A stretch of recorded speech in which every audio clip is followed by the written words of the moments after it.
Hello students, আমি Moumita ma'am. আশা করি তোমরা সকলেই খুব ভালো আছো। Welcome back to our channel. আজকে আমি তোমাদের সেকেন্ড সেমিস্টার মেজর ইংলিশের পেপার 4 থেকে 10 মার্কসের কোয়েশ্চেন নিয়ে আলোচনা করব ইউনিট 2 থেকে। ঠিক আছে, চলো দেরি না করে শুরু করে দিই আজকের ক্লাসটা। দেখো, ইউনিট 2 এর তোমাদের 10 মার্কসের কী পড়তে হবে। তোমাদের ইউনিট 2 এ অনেকগুলো টপিক আছে, সেখান থেকেও আবার সাব টপিক আছে, তো ওই জন্য আমি বাছাই করে কতগুলো কোয়েশ্চেন রেখেছি। তো দেখো, ঠিক আছে, এক নম্বরে আছে হচ্ছে discuss the prologue to the Canterbury Tales as a reflection of 14th century English society বা কন্টেম্পোরারি লাইফ। এটা ভীষণ ইম্পর্টেন্ট যে প্রোলগ টু দ্য ক্যান্টারবারি টেলসে, মানে টেলসটা মানে এই যে গল্পটা, এটা হচ্ছে 14th সেঞ্চুরির সমাজকে কীভাবে তুলে ধরার চেষ্টা করা হয়েছে। আচ্ছা, কোয়েশ্চেন নাম্বার 2 ভীষণ important, sketch the character of wife of birth. হ্যাঁ, এটা ভীষণ ইম্পর্টেন্ট এই কোয়েশ্চেনটা। Question number 3 character sketch or art of characterisation.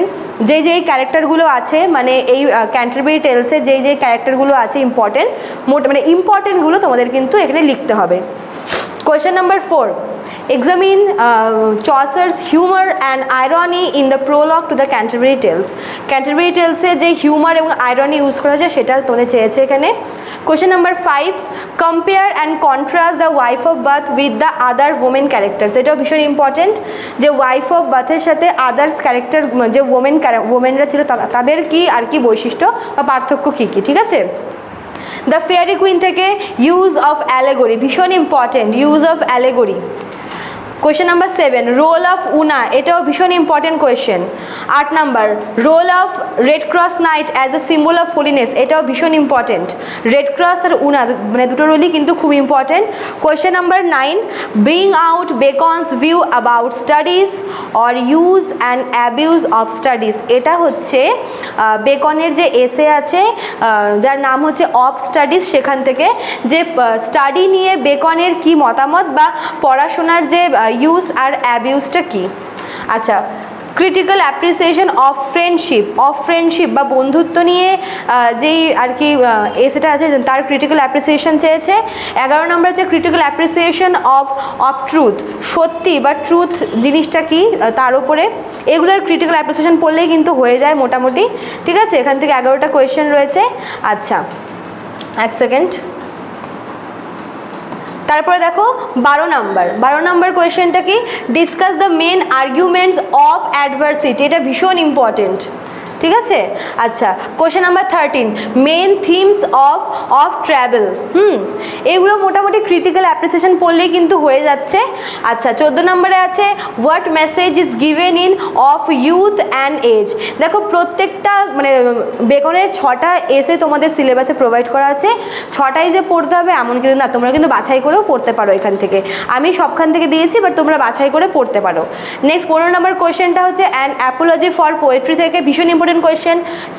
Superiority of poetry over history and philosophy.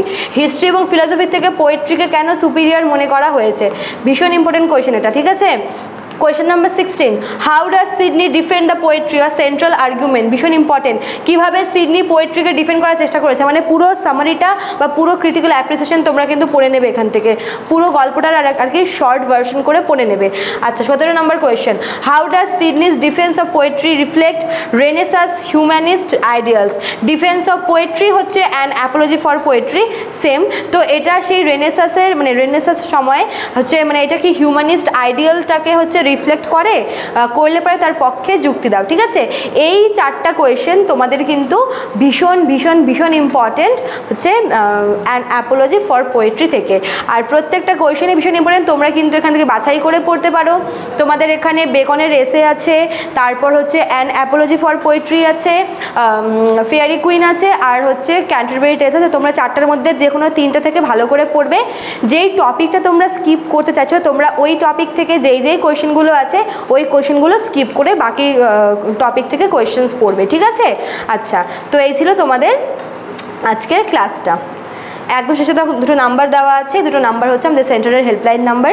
যারা আমাদের কাছে অনলাইনে পড়তে চাইছো, যে কোনো একটি নাম্বারে আমাদের সঙ্গে যোগাযোগ করে নিও। চলো, আজকে এতটুকুই থাকলো, দেখা হচ্ছে নেক্সট ক্লাসে। Thank you.